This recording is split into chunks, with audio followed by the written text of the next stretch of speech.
Welcome back, everybody, to another edition of the B&H Virtual Event Space. I love that. I love that line. It makes me feel like some kind of radio talk show host, but I'm not. But we are very happy to welcome to the event space Glyn Dewis. Glyn, what's going on? How you doing today? I'm really good, thank you. Very, very good. The sun's shining. I got my window open. It's a good day. I love it. You know, for the first time in a really long time over here in New York, I could say the same thing. The sun is shining. It's beautiful weather outside. We're starting to see the season turn. So I'm super excited about it. Super excited as well to hear Glyn talk about how to photograph anyone. Unfortunately, this is virtual, so Glyn wasn't able to, show with me that even he could take a good photograph of me. But I believe him anyway. I think he's going to do an excellent job. I do want to give a special thanks to our sponsors of the event over at Westcott. Thank you so much to them and their team. Love those folks over there. If you're joining us here, welcome. If you haven't been here before, just a little info. If you have any questions that you want to get over to Glyn, please feel free to do so. We encourage it, in fact. So if you're joining us here on Zoom, there's a little Q&A tab towards the bottom. You can use that and submit any questions you may have. If you're joining us on Vimeo or Facebook, you can use the comment section and we'll still make sure to get them over to Glyn. But otherwise, without further ado, I'm going to hand the mic over to Glyn and I'm going to get out of the way. Thanks for being here again. Lovely. Thank you very much. And thanks everybody for joining us this afternoon or this morning or wherever, because obviously this is not just based in one country. This is all over the place. So thanks for taking the time out of the day to join us.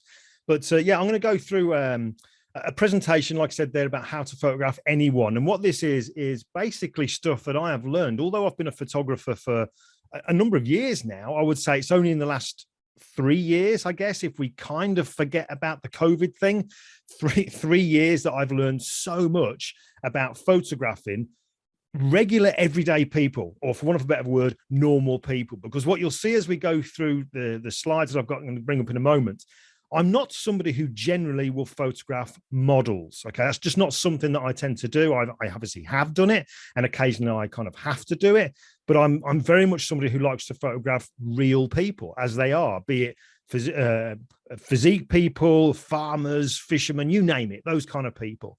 But let's dive in. You'll get to see some of my work, but we're going to let's get this screen shared. I've got one little video to show you as well. But let's just dive in. So we'll go for screen share and we'll go up to there. So I don't know if I can get like a virtual thumbs up, maybe, Scott, just so I know that you can see the screen there, big orange screen saying. I'll do one better. I'll give you a virtual spoken word. We could see it. It looks great. Perfect. All right, good stuff. All right, so the technology is working. So how to photograph anybody then? So we're going to go into this, but what I'm going to kind of get you to sort of think about a few things as well. And I know you can't answer me, but when I ask you a question, I want you to just take some time to think about it in your head as to how you would interpret what I'm asking. So I'm going to start off by saying, what is a successful portrait? Now, I know this can mean a whole host of different things because photography, by the very nature of what it is very subjective. And it can also be determined what success is by, is it a personal shoot? Is it a family shoot? Is it a paid job or whatever? So success can be many things, but just think about what you do as a photographer. What would success be for a portrait? But let's really strip things back to basics now. Let's talk about first of all, and bear with me on this, we're going to talk about what is photography and what actually is a portrait. And I did a bit of digging around and it does actually get quite clinical. So a photography, first of all, is defined as drawing with light. Okay. All this amazing kit we get is defined as drawing with light. And the definitions I got are, it's a process or art of producing images of objects on sensitized surfaces by the chemical action of light or other forms of radiant energy, X-rays, gamma rays, or cosmic rays.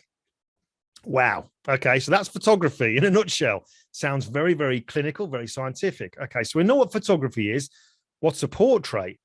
Well, a portrait, in its simplest terms, is defined as a likeness of a person. It also says, when you look it up, it says it's a painting, a drawing, a photograph, or engraving of a person depicting only the face or the head and shoulders. Okay, so that's a portrait. It talks about, okay, so yeah, painting, drawing, photograph. It talks about likeness. A portrait is a likeness. So what's a likeness? A likeness is the fact or quality of being a like or resemblance. It's like, wow, this is getting really heavy stuff. And all I want to do is just take a decent portrait of a person, of anybody. So let's just have a rewind. Let's rewind to when I first started out as a photographer. I originally got into this whole industry as a retoucher, working day to day in Photoshop, but then I moved into the photography side of things. Let's just rewind to my very first paid job as a photographer. And this is it. This is my very first job. And at the time, I was kind of pleased with these. I kind of liked it. Do you mean I've been playing with light? I was getting really kind of clever here using off-camera light. I was photographing a guy here who actually is an actor called Tom Colley. He's also a musician. So this is what we did out on location. But now if I fast forward a few years, I look at it and I just think it looks just stale. It just looks, yeah, it's a picture. I mean, is it a photograph? Well, yes, it is a photograph. Is it a portrait? Well, yeah, if I showed that to Tom's mom, she would definitely say that's Tom. You know, it's a likeness of him. But is it a successful portrait? I suppose you could say, well, it depends what it's for. Yes, if it was a cover for an album or something like that, maybe you could use it. But to me, it just seemed a little bit flat, a little bit lifeless now, anyway, when I look back on it. This is the kind of stuff that I used to do years ago when I made that transition from being the guy that did the retouching, working in Photoshop, to then start doing all the photography side of it. And I loved doing these kind of pictures. I really did. And occasionally I might do them now. When I did them, thoroughly enjoyed them. But looking at them, is it a successful portrait? Well, it definitely looks like the people I know that are in the picture. But is this a portrait, or is this just photography and lots of retouching? And you know, is that basically what this is? What about this one here? Now, this is when it starts to get interesting, because I want to we're going to zoom in on some of these in a minute. But the guy on the left, the boxer on the left, is a friend of mine called Steve Cook. But that picture on the left is the very first time I photographed him. The lady on the right, female boxer called Sam, again, first time I photographed her. Now, you might not see it, depending on the screen that you're looking at this on now. But this, to me, looks literally just, I don't know, it looks like the lights are on and no one's home.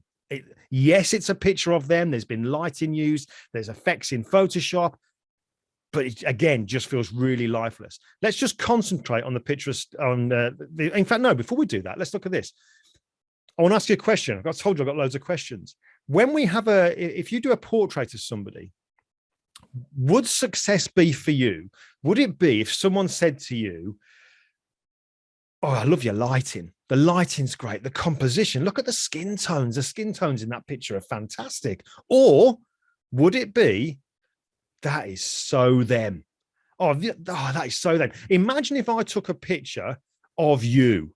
Okay, I took a portrait of you and I showed that portrait to somebody who knows you.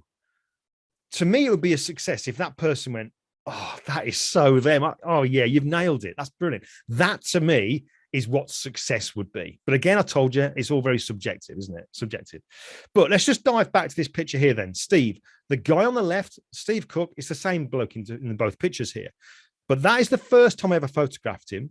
Years later, having become good friends with him, the picture on the right is another portrait I took of him. And I'm really hoping that you can see a bit of a difference. And what I'll do is I'll actually zoom in on it so you can really see it. Look at the picture on the left, the portrait, the close-up. Can you see how the eyes are just like, hello, hello, is there anybody there? It's just like, he's just stood there going through the motions. And I think a big part of that is it's not down to him. It's probably down to me, the way that I was as a photographer at the time, because my mentality as a photographer back then was a case of, right, this is what I do. I've got my camera, I've got my lighting. I'm the photographer. This is what I do. You're the person in front of the camera. Crack on. You do your thing. Together, we'll make a nice picture. That's how it generally felt for me at the time. It's massively changed now. And I'm really hoping that you can see the difference already in what I'm talking about here with the portrait close up on the left and the one over on the right-hand side. The eyes on the right-hand side, he's looking at me. The one on the left, it looks like he's just looking through me. There's no connection, I guess, is what I'm kind of trying to say here. So that's that picture there. But connection is a thing that I'm really talking about here. And this is my attempt at being wise, that I think a successful portrait only occurs when there is a connection between the subject and the photographer. Now, that connection is, it can depend on how you get that, can depend on what kind of work it is that you do, because I have the luxury in my photography that it's not a case of I get somebody in front of the camera and they're there for literally 5 minutes maximum, if that, because I know I've got friends around the world who do that kind of stuff. I do get time, the luxury of time, to be able to connect with people. But when you do connect with people, as that picture of Steve just showed, I really do believe there's a big difference. I mean, these pictures here that aren't that long ago, again, I'm hoping that you can see that they aren't just in front of the camera. You can hopefully feel that there is definitely, at the time we were taking these, there's a connection between them and me as I'm taking these pictures. There is no way would I have got these kind of pictures had I not had a connection. And I'm going to talk about how you get that, because it's not just something that happens.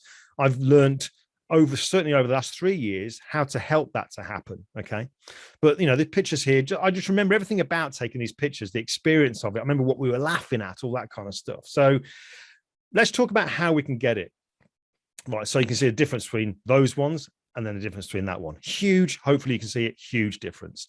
So what is it that kind of showed me or taught me how to help to develop a connection? And I've got to say, it's one of the biggest things that you can ever do out there. It's having a personal project. I cannot quantify the value of having a personal project. There's lots of good stuff that comes from it.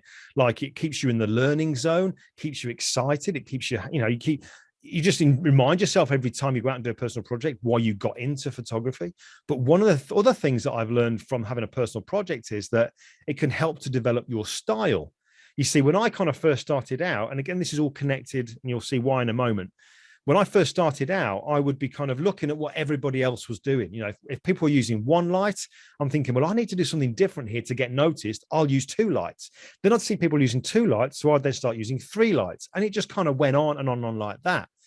What I found with that was, though, as you do that, you're chopping and changing what you do. So you're not giving your style chance to develop.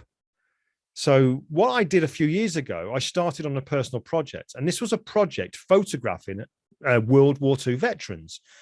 The way I actually did that was, because I didn't know any veterans at the time, is I thought, right, I wanted to photograph some real characters, and I found a local group to where I used to live, and they were called the Oxfordshire Home Guard Living History Group. And these are a group of men and women that basically reenact and educate people on the events of World War II. So they play the part of people who were unable to fight on the front line because they were too old, too young, or injured. So they would stay and fight on the home front, and they were called the Home Guard. And they were just characters. I thought, I want to photograph them. So I always used to find it difficult to be able to ask people to get in front of the camera. That was always the first challenge. So what I learned by approaching these people was not to try to explain what I wanted to do, but to actually show them what I wanted to do. It was way, way easier. So what I did was, before I actually approached these people, I found photographs that I've just loved by photographers whose work I really admire. And there's examples of it here. And it was the kind of style that I wanted to do with these particular people. So when I did go to see them, rather than me trying to tell them what I wanted to do, because no matter how good I might have been at explaining it, these people have been photographed hundreds and hundreds of times in the past. No matter how well I try to explain it, they're all going to be thinking it's going to be like everything else I've had done before. So I needed to show them. So I took these pictures on my iPad and said, this is the kind of thing that I want to do with you. And it made a huge difference, massive difference. They could see potentially what they were going to get, the results we were going to get. They were straight away on board. I wasn't the only one who was then excited about the photo shoot. So I used to find that if I ever did organize a shoot with a model, they just came along and went through the motions, and it was me that was initially excited about it. Are you showing people what you want to do? They become on board. They become equally as excited. So that made a huge, huge difference. But this is an example here of one of the pictures that I did with the people from that Home Guard group.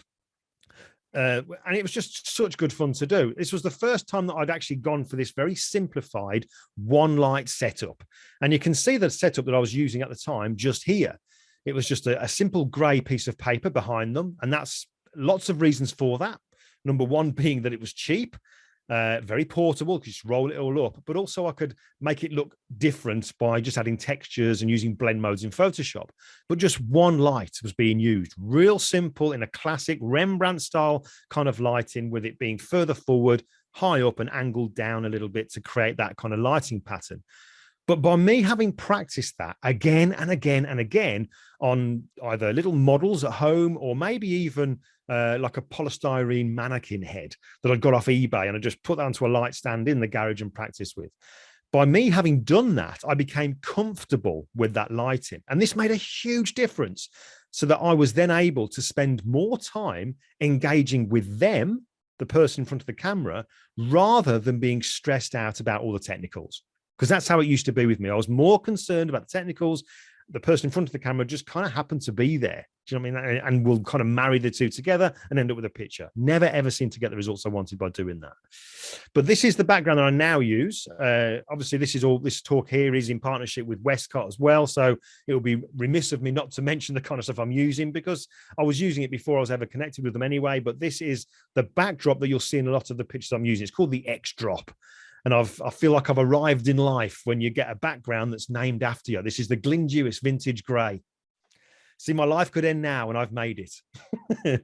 Not quite, but you know what I mean. But it's a very portable, very easy background to set up and put down in very limited space. And when I ended up photographing the veterans, it was in very limited space. So it came in very, very handy. But by me photographing these people, they became equally as excited because they could see the results they were getting. We started to do more stuff. And again, keeping it really simple, using the same lighting style that I'd become comfortable with, both indoors and outdoors.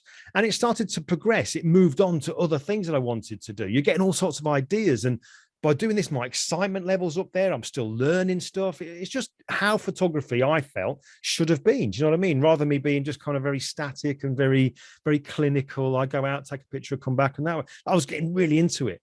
But this project started to really grow. And I remember I was posting stuff online and put it onto my blog and onto social media. And then out of the blue, I got contacted by a guy in another part of the UK saying that he was writing a book about the elderly people that were part of his church group. And it was a book that was basically depicting or sort of relaying their stories of what it was like to be a child during wartime. And it was called Children the Way We Were. And he said, Glyn, is there any way I could have the picture of the young boy on the stairs for the front cover of the book?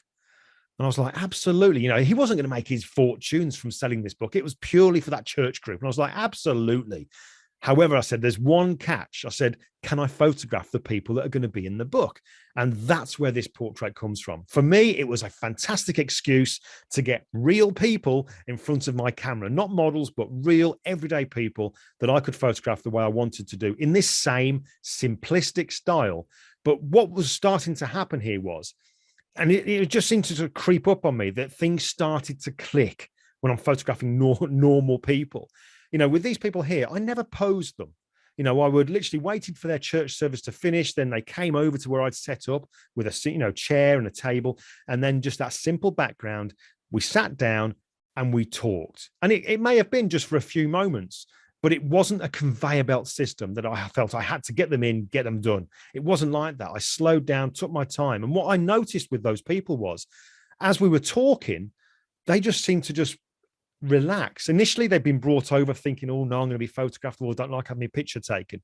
But when they're sat there and they're starting to relax, you can almost see the shoulders dropping as they became themselves. And we're just talking about all sorts of stuff. Now, after a few moments, you then go, tell you what, let's get this picture done, nice and simple. And again, maintaining that eye contact, taking the shot. What I found was I wasn't having to pose them. I wasn't having to pull them around, put this here, do that, do this, smile. None of that happened. Because we'd talked, they become relaxed, and then they naturally fell into a position that was comfortable for them. And in fact, when I was taking their picture, they didn't hold up. You know, I didn't say to them, hold that picture in front of your chest there. It just naturally happened. And because it was natural, the shoot kind of worked better. You know, it just kind of worked. So the posing side of things, I used to pull people from pillar to post, but it just never worked. The more I tried to prod people and give them directions, you could just visibly see them getting more and more stressed. So then obviously that was me taking the pictures of the regular people from that church group. That then led me on to photographing World War II veterans, because that's something I'd always wanted to do. It's just a fascination I've always had about that part of, you know, our history. And I kind of contacted a group that was on Facebook, a veterans group on Facebook, and they kindly kind of embraced me, if you like, and let me come and start to photograph some veterans. And this is a guy here called Laurie Whedon. Again, there's that background. Everything's kept nice and simple, the same lighting style. And you can see here as I'm going through it, real simple. You can see because these people aren't coming into a studio, there's lots of things you have to contend with. And this was the great thing again about keeping the lighting and the actual setup real simple, because not only did it give me the confidence in the kit and what have you, but it also gave me the confidence to adapt to the environment of where I was. I mean, the example here is the behind the scenes shot that you can see on the right hand side there. You know, if I'd have been using this doing this photo shoot in a studio, I'd have had a large octabox. There'd have been so much space. But in the kitchen where we were, the only space we did have, I had to think, right, I can't fit the large octa in, so I'm going to have to use a smaller octa. But, you know, we know as photographers that a small light source in close is going to produce the same softness of light as a large light source further back. So it just works by doing that thing over and over and over again. The confidence it gives you in your kit and the knowledge of what you're doing, that the sort of shot of that is that you can then spend more time engaging with them, helping them to relax, you know. So it's a huge benefit to that. You can see here again. Now, what you'll notice, or you may have picked up on at the moment, is here, when I'm taking these portraits, my camera's on a tripod. And that's something that I always do. Always do. Some people have asked me, why would you do that when you're using flash? Because we know that flash freezes motion, but it's actually got nothing to do with that at all. It's got everything to do with how I've kind of learned to help these people get comfortable. So you'll see the camera here is on the tripod. You'll notice that my head isn't pressed up against the back of the camera looking through to see what the picture's going to be like. I can see that on the LCD. I can also see it on my large laptop screen because I always shoot tethered. But you'll notice I'm above the camera, maintaining that eye contact. So the kind of format that this takes is, if I was going to come and photograph maybe you know, and we don't know each other, and I was going to come to your house, I would always make sure that there's a friend or family member there so that you feel sort of safe and comfortable and you've got something that you know with you, you know. But it's also a good thing for me to know there's another person there for that kind of security thing, you know. But when I first turn up at somebody's house, or maybe an office where I'm doing the shoot, or wherever, the kit I have with me doesn't come with me, first of all. That stays in the car, because the most important thing I can do is spend time talking. So I'll knock on the door, I'll be invited in, we'll have a cup of tea or a coffee, hopefully, and then we'll just sit and talk. And we'll talk about hopefully anything and everything except for the photo shoot. And that talk could go on for, it could be half an hour, it could be longer, it doesn't matter. What matters is that we get on. We can feel that there's some kind of a bond going on. Do you know what I mean? We are actually getting on. So that's what I would do here. After about half an hour or so, or however long it takes, I'll then go, tell you what, let's get that picture done. Then I'll go to the car, I'll get my kit, we'll start setting it all up. And then it'll be a case of, while I'm setting up, I'm still talking. Because what I used to do, again, thinking about all the technical side of things, I would kind of go in on myself and be thinking more about the technicals than the person. So I'd then forget them. And while it's quiet in their head, they're starting to think about being photographed, and back would come the nerves. So it wouldn't undo all the good that we did before. So I'll just keep talking while I'm setting up. And then it's a case of, right, get them into position. Once they're in position, I'll put the camera on the tripod. The focus point goes onto their face, because I know the eye tracking is going to work great. And I maintain myself above the camera, keeping the eye contact going. My fingers resting on that shutter button. In the case of, we'll carry on talking. Eventually I'll go, actually, hold on a second. Just look straight down here for me. That's it. Click. And then just carry on the conversation. There's no big lead up to saying, ready, cheese, none of that kind of stuff. It's just as relaxed as I possibly can make it. Now, that all comes when you can trust your kit. And I kind of, one of the things I actually say is that and I think it was a friend of mine who actually pointed this out, that your kit, you know, technology is amazing nowadays. Your kit almost becomes your assistant. That's why you've got to use kit. You've got to get to know your kit. In fact, before we went live with this, I was just watching a short video that Scott Kelby had just done about a new conference they've coming out called the Gear Conference. And one of the things he said was, you know, having the confidence in your kit means that you can go on and make the pictures that you want to make. And it's just so true. It's almost like you know it's going to do what it needs to do. So you let the camera do its thing, you do your thing. The two together, you're going to get results. So the camera's going to lock on. It's going to give you the focus. Things like using the flash, you know, using things like TTL, especially if you're in a lighting environment that's consistent lighting. That TTL nowadays is going to nail it. You absolutely nail it. So you can spend your time then just tweaking it and then just carry on. It just makes life so much easier. This is the lighting that I'm using, just so that you know. Again, it'd be wrong of me not to mention this. The FJ400, and these are all portable lighting. That FJ400 there is like a studio light, but it's also one that can be used outdoors. You can also plug it into the mains, as well as having its battery on the back. Great bit of kit, but they've also got speed lights as well, and that's a remote trigger. That is my lighting kit. In addition to that, obviously some modifiers depending on what it is that I'm actually going to be doing. But I mean, take a look at this picture here. This is a guy called Valerian Yavorsky, who I photographed for the project. And I kind of look at this, and I say this every time I see this picture, that I just almost feel like I want to reach forward and grab this guy's cheeks and just, God, I wish you were my granddad. Do you know what I mean? What a lovely man. I mean, you've never met him, but I'm hoping that you can look at that face and you just know that's a nice person. Do you know what I mean? You just know it's a nice person. You just tell with some people. We had a great time photographing him. He was telling me that, you know, when he was a young man during the war, he was kind of living in Poland with his family. And then the Russians came along in the middle of the night and took him and his family onto a train. He was sent off to work in a forced labor camp. He had a horrific time, but he escapes. Later on, he joins the military and he fights at Monte Cassino, and just the most incredible, incredible life story. But how do I know this? Because I just took the time to talk. I mean, we just talked and just happened to take his picture. I was really glad as well that I made a point of making sure that I got his wife Glenys up as well, even though she didn't want to be photographed. You know, I was kind of saying to her, come on, you get a picture with your husband here. And this is for your kids. You know, this is for your kids. It's not for you. This is for your kids. So then she came up. I mean, what parent wouldn't do something for the kids? So she just stands in front of the camera and we got that shot there.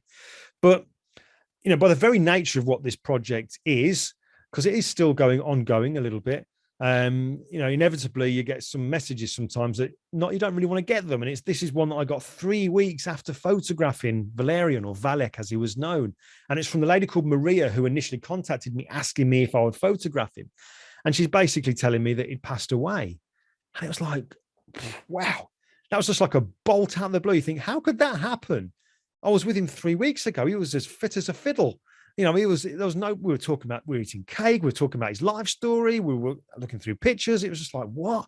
But this just happens. But all these things that start to happen with this project that really make you realize not just how to photograph people, but also how important it is to photograph people. Because a couple of things that kind of came up in the actual message that once I'd kind of read it a few times, that really stood out to me was this, that Maria's put that the image I took of Valerian was a beautiful image, which is lovely. You know, what photographer doesn't want to hear somebody say that about their pictures? But she goes on to say it's now incredibly special and important. That, again, success. You know, what is a successful portrait? You get somebody saying that to you. To me, that said success.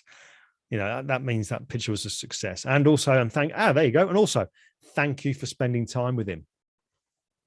You know, it's a real simple thing, just taking time to sort of sit with people and go through, you know, talk to them. Don't make what you need to do the priority, make them the priority. And then you'll be able to get what you want to get done a lot easier.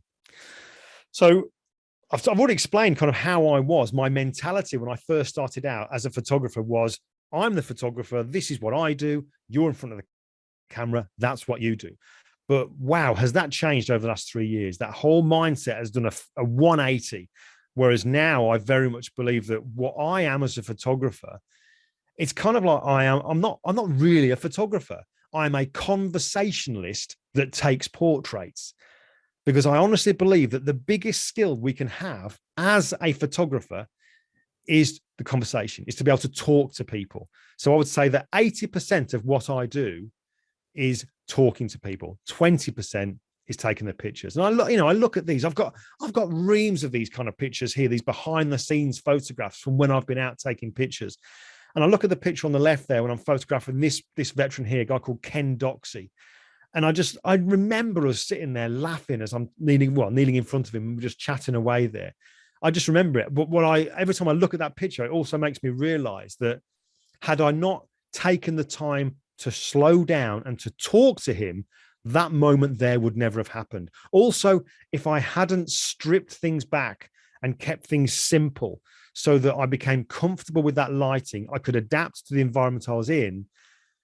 If I hadn't done that, my mind would have been full of the technicals. He would have been a second thought, and that just never would have happened. Does that make sense? I don't know. But look at these pictures here again. If you compare these to the pictures that we saw earlier on, the picture of Steve Cook, the boxer, I'm hoping that you can see there is an engagement in the eyes. You know, they're not beaming smiles. There's none of that kind of stuff. I didn't really have that as a focus when I was photographing these people. I wanted people to look at them and be drawn to the eyes. And that's why you can see on these that there's really shallow depth of field on them.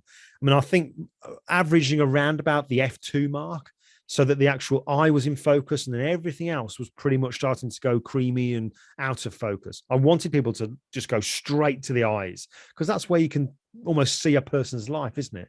But they're not just looking through me, they're looking at you. And that's what it was hugely important to me. Compare it to that, I'm really hoping now you can see the difference. You can see there, the eyes are just open. He's just stood there. Steve, can you stand there? Put the lights up. I was more concerned about making the picture look good than actually getting him to do his thing. I just thought, well, you're a boxer, you're in shape, you can stand there, you'll be great anyway. What lighting can I do? I think if I'd have simplified it at the time, it would have been a way better result. Look at these pictures here again, engagement. David Edwards on the left there, just a wonderful man that I got to know through doing this project. Again, I'm really hoping that you can see there's an engagement here. So talking, which I can do a lot of, talking is the be all and end all. But, I know that not everybody out there is somebody who can talk. Not everybody has that ability to talk to people. They might find it a bit awkward. You think, well, what do I talk about? If you don't know what to talk about with people, just remember this. Remember these 4 letters. Imagine these 4 letters stamped onto that person's head. MMFI. And that stands for make me feel important. The biggest thing, the most important thing people really want to talk about is themselves. If we're honest, that's what it is. I did a very similar talk about a week ago, and it just so happened that during the talk, there was a guy who was watching whose wife is a surgeon. And he was saying that before the person goes into surgery, and you may know this, you may have had surgery. They're waiting to go there, you're going to get anesthetized and what have you. Before all that happens, one of the things they do to help people to relax is just start asking questions about them and their family and what have you. It just works, it was amazing. I thought that he was telling me that, and I think, well, I do that in my photography. So definite links. So yeah, let me just talk briefly about these then. So these pictures here, then, this is what I did, was to initially photograph those people. How do you approach people? Show them pictures. Don't just tell them, show them what you want to do. It'll make a massive difference. But also, one thing I have always done, which is really frowned upon, or it seems to be frowned upon in the photography world, is to do stuff for free. I knew the kind of portraits that I wanted to take, but I didn't have them in my portfolio to be able to show to people, to get more people to have those kind of pictures done. So how do you get the portfolio that you want to attract the work that you want to do? For me, there was only one way. It was just to do stuff for free. So it's free. Should you do it or shouldn't you? In my opinion, absolutely, you should do it. There's a huge benefit to it. It's great fun as well. You'll learn stuff. The guy here, this one on the right-hand side, is a friend of mine called Simon Fowler. He's an actor who lives in Wales. And you can see that, during the COVID pandemic, we had the chance to get out and do some stuff, just grabbed it with both hands and just went out and did it. It was great fun to be able to get the camera in front of somebody again, but just great fun to do it. And you learn so much all the time. But those pictures then allowed me to be able to take these pictures, which were clients, by me showing the picture of people like Simon, to say, look, this is the kind of stuff that I'd like to do with you. They can see it rather than me explaining it. I can show them. I'm able to get the results by getting these people in front of me. I used to do a lot of physique work. I know it maybe doesn't show now, but years ago, I used to be a bodybuilder, about 15 years ago. So I kind of naturally gravitated towards that kind of photography when I first started out. But if you're looking for people to photograph, and you're kind of interested in sports and stuff like that, then get into the gyms. Get into the gyms. These people spend a lot of time trying to get their physiques the way they are. They are crying out for pictures. But from having been in that world as somebody who trained day in, day out, if there's one big turn off, it's when people say, can I photograph you? Because you're like, oh. But if they show you a picture and say, I've seen this picture, I'd love to do something similar with you, that'll win them over. Absolutely. If I could rewind time and have somebody do that to me, I'd have jumped at the chance. When you can see what that person's thinking of doing with you, makes a huge difference rather than trying to explain it. So it's not for you. All right. This is another thing that I wanted to kind of explain, because it sounds a bit of a weird thing to say. It's not for you. Because when I did this talk a while back, somebody was saying, yeah, but how do you get somebody who doesn't want to be photographed in front of the camera? A prime example for me was what I just talked about a moment ago, Valerian, getting his wife in front of the camera, put almost like a kind of friendly bit of pressure on that person. Don't say, oh, come on, get in front of the camera, let's take a nice picture of you. Tell them why you want to get in front of the camera. This isn't for you. This portrait now isn't for you. This is for your kids or whatever. This will be something your kids can keep. It makes a huge difference. It's not for you. It's for somebody else. This is for your family. So many of the veterans that I approached to photograph for this project, they didn't want to be photographed. But when you say that this is what I want to do, I want to be able to give you a classic timeless portrait that then your kids can keep and your grandkids will have, and it'll be something that they can look back on in years to come. By me saying that, it completely turned them around and made them willing to get in front of the camera. So it's always worth remembering that one. And also be yourself, right? When you're wanting to sort of photograph people, and maybe if you've got someone in front of the camera, be yourself. Don't try to be somebody else. I know the guys behind the scenes will probably maybe even recognize this saying here, but I put down here, smile like a tomato. That is a saying that I know, a guy I know called Peter Hurley. I'm sure you've heard of Peter. Peter has all these Hurleyisms. It's Peter's character. He can get away with it. He says all kinds of crazy, wacky things to help him to develop a connection with the person in front of the camera.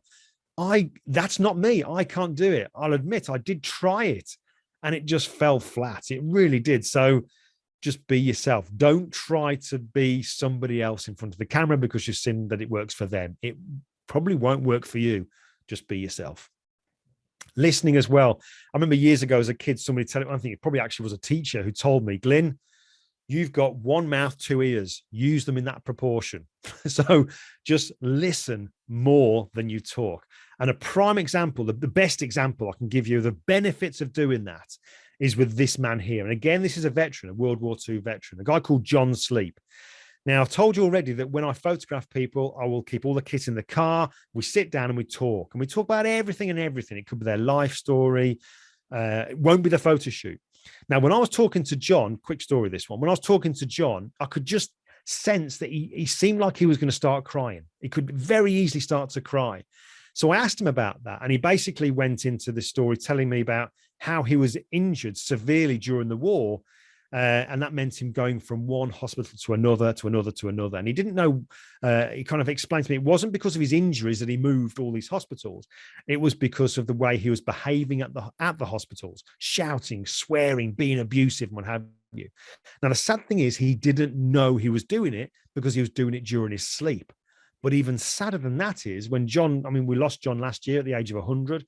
But when John was around about 97, 98, when I was photographing him, he told me that even at that age, when he would wake up in the morning, his wife would turn to him and say, you were in the army again last night, John. So he'd lived with this stress, this trauma, all of his adult life. Now, if you kind of think about that, if you put yourself in my shoes now, if you were there to photograph John, would you, and again, I know you can't answer me because I can't hear you, but just think in your head now, would you photograph John the way that you photographed every other veteran before him, with your background, with your flash and stuff like that?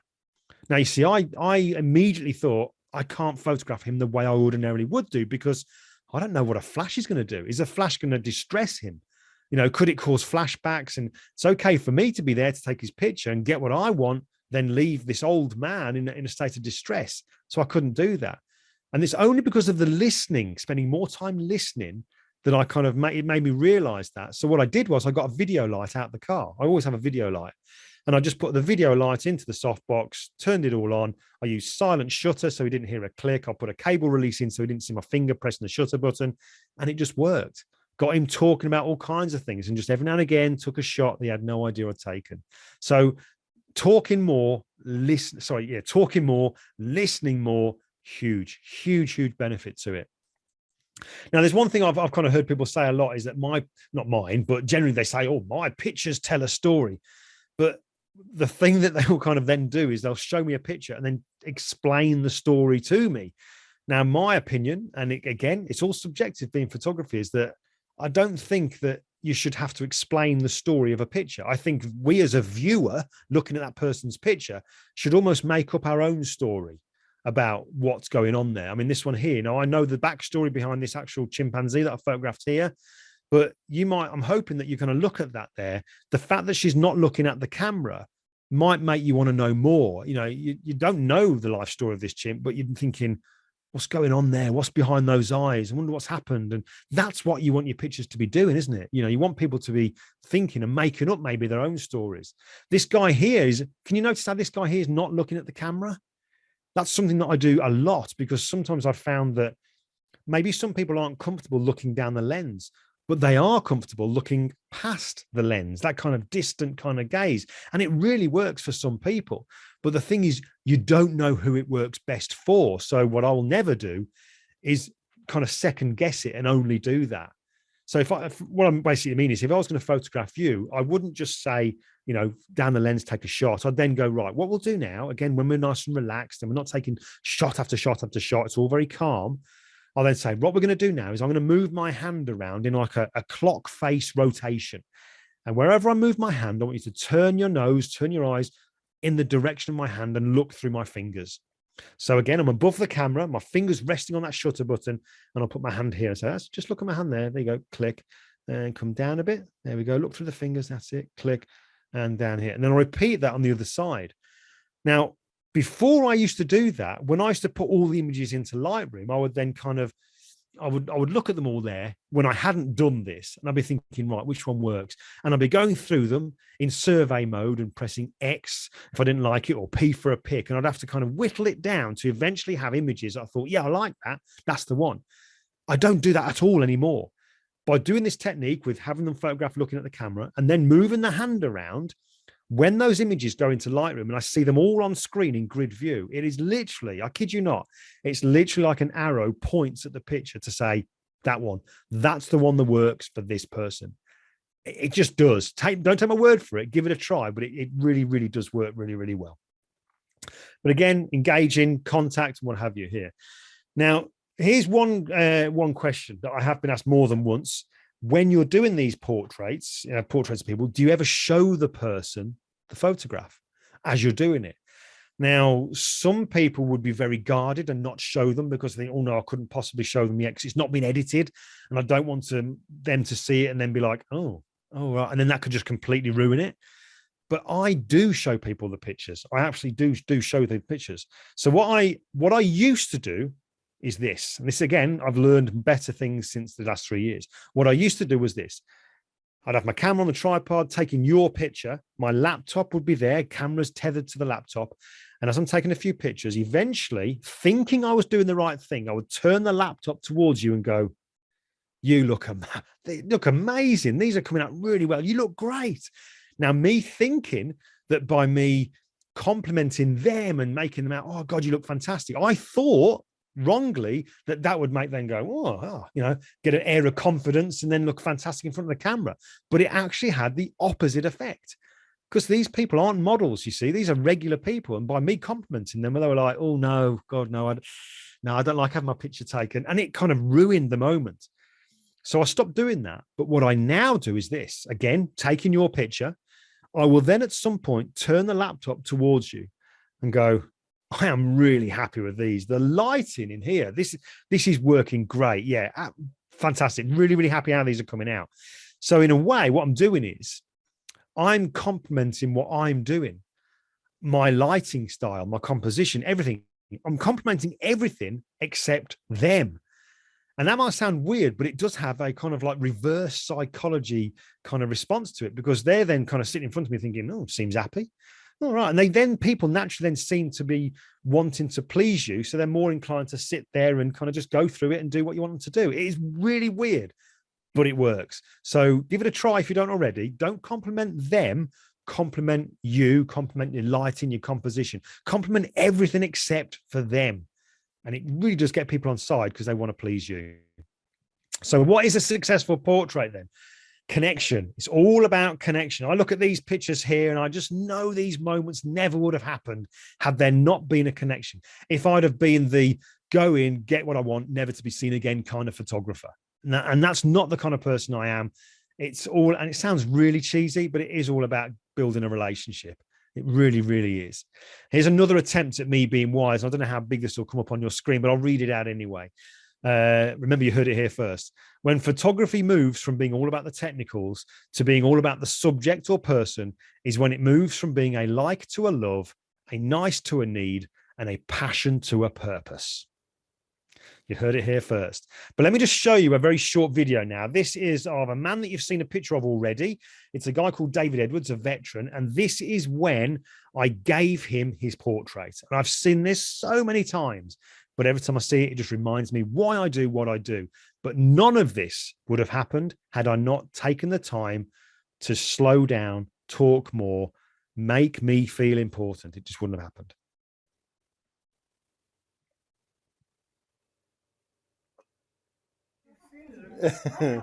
Nobody's seen it yet, apart from me. All right, and do you want to have a look at it then? Turn it over. Oh my gosh. Oh boy, that's a portrait. That is brilliant. Lovely, isn't it? You've even got that cheeky, silly look about It's like a it. painting. It's lovely. Oh, just look at that. Family. I can't get over it. Even your tie's at an angle. Look at it. Nicest photograph I've ever had taken. He's in tears now. Oh, bless. Yeah, look at that. It was worth all the work, wasn't it? It was worth the second visit. It was worth a second visit, definitely. I could see Because you've it. got his hands as well, is so good. I used to do a lot of painting. Uh-huh. And very often, it's more, you know better than me, it's more important what you leave out than what you put in, isn't it? That's it. It's gorgeous. But look at the arms and the chairs and just going this through there. fades away there, look. It's lovely. And there, and your point of interest Point comes of on there. interest is your face. Lovely, yeah. There you go. Good old David Edwards. I never, ever would have had that reaction had I not, like I say, taken the time. So again, you know, I'll throw this back at you. And I know I can't hear you, but what is a successful portrait? What is a successful portrait to you? To me, it's who they are. If I take your picture and I show that portrait to somebody who knows you, if that person then says, oh, that is so them, you've completely got their character. That to me spells success. I also remember that when we had this, you know, this project that I've kind of explained a little bit about here, when I had the exhibition for it, there was people invited along, the news, the press was there and what have you, and people walking around looking at the portraits, and every single person was kind of saying that you almost feel that the people were coming out of the actual portrait towards them, and they felt they could almost see their life in their face because their eyes were looking at them. You know, you sort of sometimes there are those pictures that you can have on a wall that wherever you move, the eye seems to follow you. You're only going to get that if there's a connection, because if they're like the Steve Cook pictures like that, they're only facing one way. They ain't going to be engaging at all. But that's kind of the sort of gist of it. But to wrap it up, I guess, things I've learned over the last 3 years that really help with my portrait work is to slow down. Number one thing, slow down. Best bit of advice. And that's also not just with the photography, but with the editing, the retouching side of things. Everything is very much instant gratification these days, you know, very quick. Everything's just fast paced. We take our pictures, we put them in the computer, we edit them, we get them online, but slow down, just slow down. Talk more and take fewer photographs. And in with that as well is to listen, but it's all about them. It's all about them. It's all about them, that should say. It's all about them. Make them the focus of the portrait. Now, if you want to know more about what I do, see some of the stuff behind the scenes. There's some videos, behind the scenes photo shoots, as well as lots of other photoshopping stuff as well. That's where you can find some details on me on my YouTube channel, which gets updated every week, youtube.com/Glyn Dewis. And there is my social media handles. I kept them all nice and simple, just all at Glyn Dewis. And my website, again, just Glyn Dewis. But there you go. Hope that's been useful. I'll now, I guess, just come out the screen sharing, if I can find my cursor, and then we'll just kind of go from there. Excellent. There we go. Well, first of all, thank you. Second of all, I already knew that I liked you for a reason. You were an old school bodybuilder. I love that.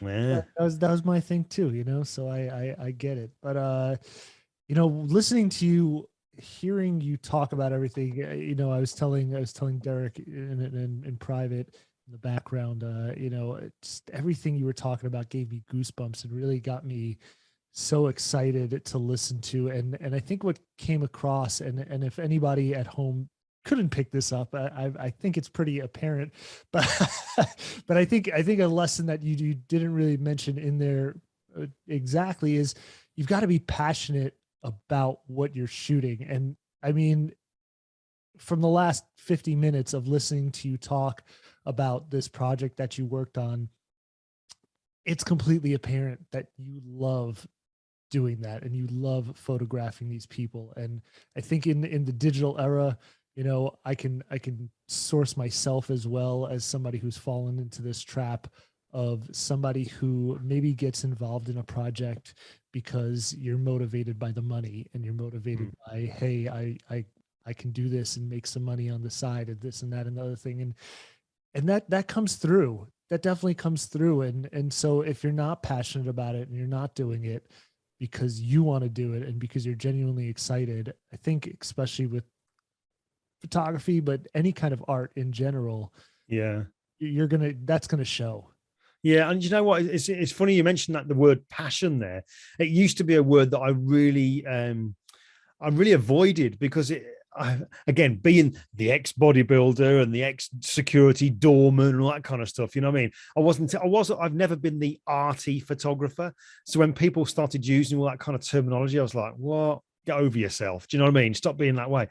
But it was a word that I really avoided, but there is no other word that explains it. Do you know what I mean? It is. I wish I knew another word that would kind of encompass all of how I feel about it. I genuinely do. This isn't me caffeinated up. I love doing what I'm doing. I'm definitely a portrait photographer, but I'm doing other stuff as well now since COVID, getting out, doing all the landscape stuff as well. And it's like a whole, when I started to realize what photography, particularly taking portraits, was all about, i.e. not me, it's about them and capturing the real person, it completely turned it on its head. It made it enjoyable as opposed to being almost like a chore and stress. I know that if I go and talk to somebody and spend time talking to them, we'll get a picture. Whereas before, you know, I had somebody in front of my camera who was clearly kind of like, didn't want a picture taken. I'd be in my head, I'd be thinking, this isn't working. This isn't working. Do you know what I mean? And I'm trying to use all the kind of language and the things that I would try to get them to relax. But the more I tried, the worse it got. And I've got reams of pictures in my earlier Lightroom catalogs that are just lifeless. You know, it's like you've seen examples tonight or today rather. But yeah, the last 3 years, if maybe just a little bit more, has totally turned it on its head. It really, really has. And it maybe the way I work isn't for everybody, but you just adapt to, you know, what you do, don't you? You know, like Peter Hurley, you know, he makes people get chilled in front of the camera in moments, whereas with me, it takes longer. Yeah. But that's why I do that kind of work, and Peter does his kind of work, you know. Definitely. So I don't want to miss anyone's questions, and we've got quite a bunch, so thanks for submitting them. If you haven't got them in yet, there's still time. Art wanted to know if you could please discuss your color grading, which, by the way, he says is superb. How do you do it? Nice. Well, first of all, thank you. Thanks very much indeed. Color grading on all those pictures there is, I'm a big fan of using lookup tables. Now, I know that in Photoshop, there are endless ways that you can get the same result, but I'm a huge fan of things like lookup tables and keeping things nice and simple. So and again, it's, you know, it's almost like we paid him to ask that question, but there's on YouTube, on my channel, there are videos on there where I go through how I do it using lookup tables. But the way I came up with that particular look was by researching pictures that I liked by photographers I liked, like Annie Leibovitz and what have you, and thinking, what's their color grading? How do they do that? And then trying to replicate it. But the thing is, because we're all different tastes, likes, dislikes, and what have you, when you try to copy something, you never do get it just the same. Something inside you makes just do something different. That's how you then come up with your own look. It's like, I do talk, I apologize, but it's like if we were doing it in a workshop, you in front of me, and we're doing some color grading, and I said to you, right, get this lookup table here, use that one there, take it down to 20%, and then we'll do this, and this. You might be on your computer with exactly the same file, and you'll be going, Glyn said 20%. Actually, I quite like it at 30. I'll leave it at 30. That's how your style comes out. Do you know what I mean? So by copying, Well, you can't copy. We're all different, but that's how you've got to have a starting point, a base to sort of go from. But yeah, long answer to a very quick question. Look up tables. Look up tables and look up the YouTube. Check it out. And actually also in Lightroom, especially Lightroom Cloud now, which I'm using more and more and more. Presets in there are a gold mine. They're not a one-click fix to get your picture color graded, but my God, are they a great way to start your image if you don't know where you want to take it. Click on the recommended section and you'll see the AI will then go, maybe have a look at doing it this particular way. Fantastic start point. I call that the Scott setting. Seb is saying, he said, I understand that talking makes people comfortable with you and smile at you. However, what if you wanted to take a photo of a fighter and you want him to be in a very intense mood? How do you talk to him to provoke him or her? Well, again, you are going to talk to people because you want them to be relaxed to do what you want them to do. It's with people like Steve, because if you enter my portfolio, you'll see pictures where he looks proper hard, and you would not want to get in his way. That was by me and him sitting, talking. This is what we're going to do, blah blah blah. And then what I can do now that he's relaxed with me and he doesn't feel so self-conscious, because if I'd have just gone in there straight away saying, look at me like you want to do this and do that, he'd be like, oh, it's almost like I'm trying to get him to act, and he's not an actor. Whereas if we spend time sitting and talking and relaxing, he then feels really comfortable with me. I can then say, Steve, okay, so imagine now, mate, I'm the bloke in front of you on your next fight. And he'll be like, right. And then he does it more. I might even get him to punch the punch bag a few times so that his adrenaline starts to kick in anyway. And then we can carry on and start doing the pictures. So I didn't do pictures of Steve on his own. He would have his trainer there or a friend there that they could do a few punch bag moves with, or the hand sort of pads, and then would do the picture. So I wish I could give you a definitive answer. You've got to just know by sitting with them, how am I now going to get them to do that? But you're never going to know how to do it unless you get them relaxed and get them on side in the first place. Right. And if you're Glyn, who, was a former, body, bouncer, you might fight him. No. I'll tell you what, that's Steve Cook. He's only, I'm not tall, but he's not as tall as me. And he's just won his 4th world championship at a different weight category in kickboxing. He is one tough cookie. He really is. Wow. So we're not gonna mess with him. No. We'll leave him alone. Stacy's joining us on Vimeo. Wanted to ask, do you light any differently for women to maybe make less contrast or wrinkles in their face?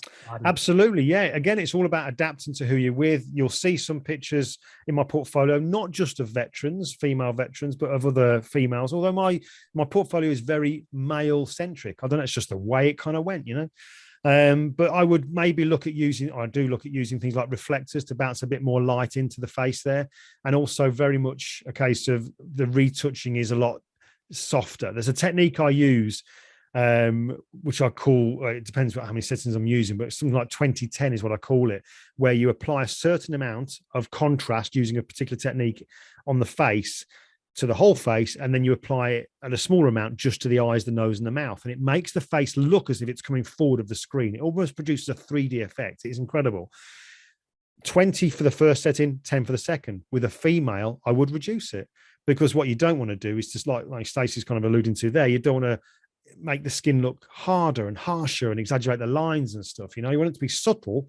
You want the same effect, but you don't want it to be quite as hard. So yeah, very much so. You just adapt to who you're with. Yeah. Awesome. Well, Glyn, I want to thank you again for being here. Honestly, such great information, such great passion that comes through when you're talking about what you're doing. Thank you. Definitely want to thank Westcott for sponsoring the event and setting it up with us. Check Glyn out. Go to his YouTube. I don't know if anybody else is a fan. I love YouTube. That's what you said. Check Glyn out. Well, no, but if that's that, I'm not telling anybody what to do there. But check out Glyn's YouTube page, because YouTube is a great resource. I love it. I think it's an amazing place. You can learn a ton of information, and just based off of this alone, I'm sure you're giving out tons of great information out there. So thank you again. Thank you to Westcott. Thank you to everybody for tuning in and participating. We really greatly appreciate it.